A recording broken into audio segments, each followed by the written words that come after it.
بیت المقدس مسلمانوں کا قبلہ اول ہے۔ یہ فلسطین کے شہر القدس میں واقع ہے۔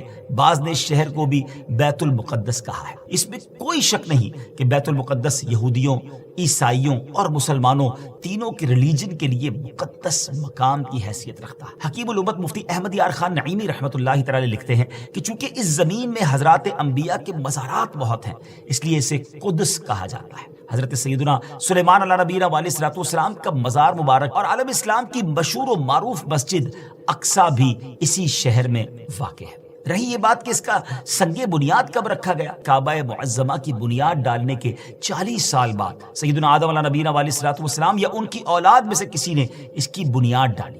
پھر اس کی تعمیر حضرت سیدنا سام بن نوح علیہ نبینا علیہ الصلوۃ والسلام نے کی۔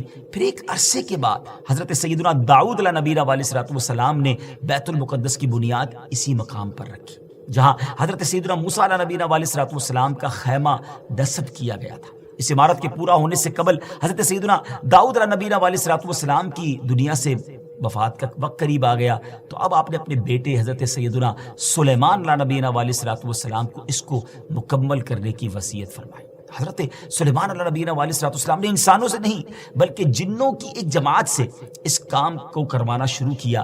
1 سال کا کام باقی تھا مگر آپ کے انتقال کا وقت قریب آ گیا۔ آپ نے غسل فرمایا، نئے کپڑے پہنے، خوشبو لگائی اور اس طرح تشریف لائے کہ عصا پر ٹیک لگا کر کھڑے ہو گئے۔ ملک الموت حضرت اسرائیل علیہ الصلوۃ والسلام نے آپ کی روح اسی حالت میں، اسی عالم میں قبض کر لی۔ جب حضرت سلیمان علیہ الصلوۃ والسلام حیات تھے تو جنات کو رات کی رخصت بھی مل جاتی تھی، وہ دن میں کام کرتے تھے۔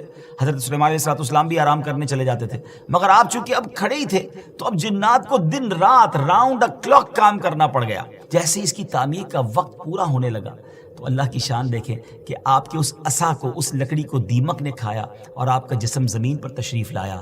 پھر لوگوں کو بھی پتہ چلا اور جنات کو بھی پتہ چلا کہ حضرت سلیمان علیہ الصلوۃ والسلام دنیا سے جا چکے ہیں۔ اس کی تعمیر کی تکمیل چونکہ حضرت سلیمان علیہ الصلوۃ والسلام کے زیر نگرانی ہونی تھی، اس لیے اس عمارت کو ہیکل سلیمانی بھی کہا جاتا ہے۔ حضرت سیدنا آدم علیہ الصلوۃ والسلام سے لے کر حضرت سیدنا موسیٰ علیہ نبینا علیہ الصلوۃ والسلام تک کعبہ یعنی بیت اللہ شریف ہی کعبہ رہا۔ پھر حضرت سیدنا موسیٰ علیہ نبینا علیہ الصلوۃ والسلام سے لے کر حضرت سیدنا عیسیٰ علیہ الصلوۃ والسلام تک بیت المقدس قبلہ رہا۔